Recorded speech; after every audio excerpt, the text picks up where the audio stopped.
Last week, Kari Lake thought she was going to have a friendly audience by appearing on the Piers Morgan Live TV show, or Piers Morgan Uncensored, excuse me. And it turns out that rather than talking about the 22-year prison sentence that Enrique Terio, the former leader of the Proud Boys, received, she ended up being blindsided about her election lies. And let's be fair, she brought it on herself because she mentioned the fact that obviously the Proud Boys and everybody else at the Capitol that day were totally peaceful, right? I mean, they were just there because the election was stolen. And that is when Piers Morgan absolutely lost it. He responded and said, "People were killed that day and they broke into the U.S. Capitol, the absolute epicenter of American democracy, and they did it to thwart democracy. You might believe the election was stolen.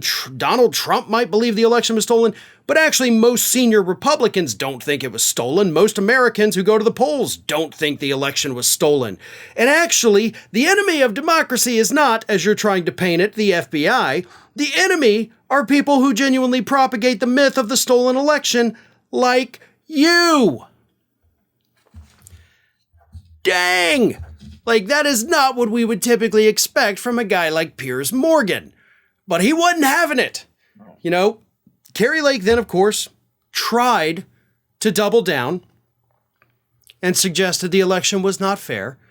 So Piers Morgan posed this question to her. He then goes, "If it had been the other way around, if Donald Trump won that election, beaten Joe Biden, and these were Democrats, hundreds of thousands of Democrats storming the U.S. Capitol to try to stop that election from being ratified with zero actual evidence of any election being stolen, I can absolutely bet my house that you would have come on this show and argued the complete opposite."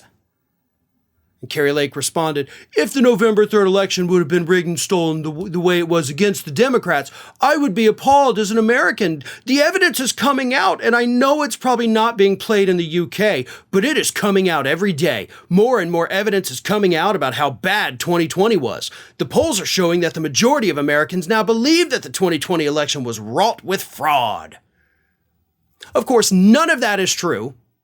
Like, literally nothing she said is true. And Piers Morgan called her on that as well. He said, "No, they don't. That's complete nonsense. Oh, Kari, as we would say across the pond, that is an absolute whopper. What you want to do, like Donald Trump, you want to fuel the sense that every time you guys lose a fair election is unfair and rigged and stolen, and every time you win, it's the purest example of efficient working democracy imaginable." Again, dang. Piers Morgan got to do what so many of us want to do, which is to tell off Kari Lake to her face, to call her out while looking in her eyes. That is the fevered dream of many Americans, including myself. I would love nothing more than to do that, and I think it's also worth pointing out here. When she goes on her little rant, like evidence is coming out every day, there's lots of evidence showing it was so bad. You keep just using the word evidence, but you don't actually ever provide any of it. Like, you don't provide a single line about what this so-called evidence is, because it doesn't exist. The courts have told you it doesn't exist. The people of Arizona have told you it doesn't exist. Conservative pundits have told you it doesn't exist. But this woman is still out there. Why? Because she gets to do these interviews. Kari Lake has kept her name alive because of her claims of election fraud. I look back at some of the other people who lost in 2022.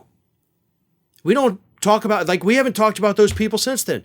Doug Mastriano, Herschel Walker. What's his name? Jeez, I can't even remember the kid now. The one who was like punching the tree and, almost got, dang it, I can't remember his name. But anyway, those people lost their elections. They didn't go on whining about fraud, and they've now disappeared from the American vernacular. Kari Lake hasn't, because she knows that as long as she continues to challenge that election, as long as she continues to go out there and say the dumbest things imaginable, conservative outlets are still going to put her on the air. They're still going to invite her to the conferences, and she stays relevant. The second she stops talking about it, the second she stops filing lawsuits, the second these people stop calling her, and she fades off into obscurity, kind of like the one dude whose name I can't even remember, and that is Kari Lake's biggest fear. Hey everyone, this is Aspen. Madison Cawthorn! It's Madison Cawthorn is his name, just remembered it.